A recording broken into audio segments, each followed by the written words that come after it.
Have you ever heard traders talking about calls and puts and felt like they were speaking another language? Have you been intrigued by stories of massive gains in the stock market, like the GameStop saga, and wondered how it was even possible? The answer often lies with one of the most powerful and misunderstood tools in finance: options. Welcome to Deep Beat Channel. We turn complex finance into music and wisdom for millennial beginner investors. We've created an easy to digest song that simplifies the concept of options trading for beginners. If you haven't watched it yet, you can find it now on our channel. Options, options, let's break it down. A contract to trade, no need to frown. It's your right, not an obligation. To buy or sell, no hesitation. The price you set, that's the strike. It's where the trade hits the spike. Before expiration, make your play. Many people think options are impossibly complex or just a form of gambling. But what if I told you that you probably already understand the basic idea? Another question is, have you ever wondered if options are for traders or investors? In the next 10 minutes, I'm going to demystify the concept of options. We'll use a simple real-world analogy to break down the core concepts. Let's start with something everyone understands: real estate. Imagine you're a developer who found the perfect plot of land for $2 million. You want it, but you need 6 months to get permits, secure financing, and do environmental checks. Here's the problem. What if a competitor swoops in and buys it? Or what if the market heats up and the price jumps to $2.2 million? Buying it outright is too risky if your project doesn't get approved. So you make a deal. You pay the landowner $25,000 today for the exclusive right, but not the obligation, to buy that land for $2 million anytime in the next 6 months. This $25,000 is called the option premium. Two things can happen. First, if you get permits and the land value rises to $2.2 million, you exercise your right, buy for $2 million, and make $175,000 profit after your fee. Second, if permits fall through, you simply walk away. Your maximum loss? Just that $25,000. Congratulations! You just understood options. The land is the underlying asset. $2 million is the strike price. $25,000 is the premium. And 6 months is the expiration date. This exact same logic applies to stocks. Now let's translate this to the stock market. In the financial world, instead of land, the asset is usually a stock, and the contracts are standardized. All options fall into two types: calls and puts. Call options equals right to buy at a fixed price. Put options equals right to sell at a fixed price.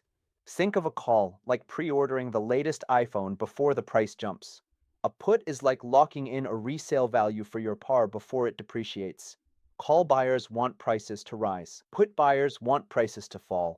So why use options instead of just buying the stock? It all comes down to three things: speculation, hedging, and income. Today, we'll focus on the first two. Remember GameStop? Back in 2021, it became the symbol of a financial revolution. Thousands of everyday investors believed the stock was going to explode, and they were right. But instead of buying the stock directly, many chose a different path. They bought call options. Now, why would they do that? Leverage. It's one of the most powerful features of options. With just a small amount of money, you can control a large position in a stock. Here's what that looked like for GameStop. Imagine someone bought 100 shares of GameStop at $20. That's a $2,000 investment. Now picture someone else buying a single call option instead.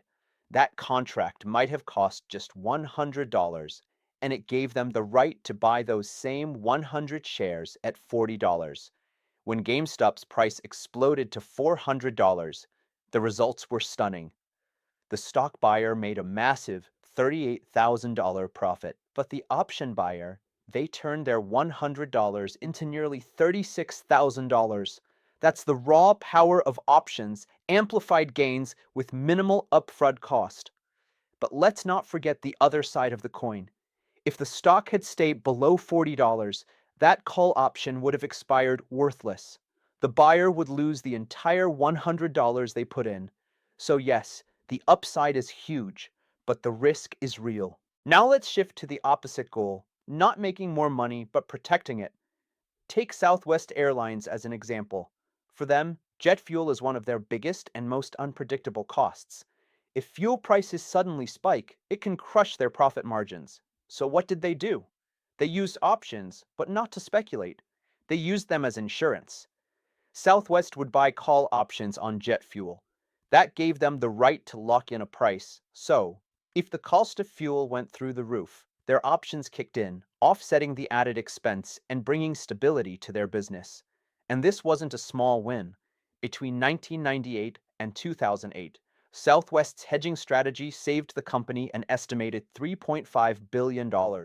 That's billions saved, not earned through speculation, but protected through smart risk management. It allowed them to keep ticket prices low and operations running smoothly, even when competitors were getting hammered by rising costs. So, what do these two stories tell us? With GameStop, options were used to amplify a bold bet. With Southwest, they were used to guard against uncertainty. Both strategies used the same instrument, but one was speculative, the other protective. That's the beauty and the danger of options. Used wisely, they can be powerful. Used recklessly, they can be costly. Here is another question most of the beginner ask. Are options for traders or investors? Now let's look at how traders use options.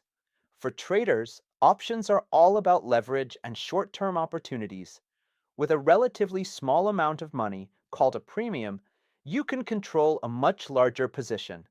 For example, one option contract typically represents 100 shares. This means your gains can be magnified, but so can your losses. You can only lose what you pay as the premium, but that can easily be 100% of your investment if the trade goes wrong. Now, on the flip side, investors use options much more strategically. Want to protect your stock portfolio from sudden downturns? Buy a protective put. It works like an insurance policy. If the stock falls, your put gains in value, limiting your losses. Looking to generate extra income? Try writing a covered call. You own the stock and you sell a call option on it.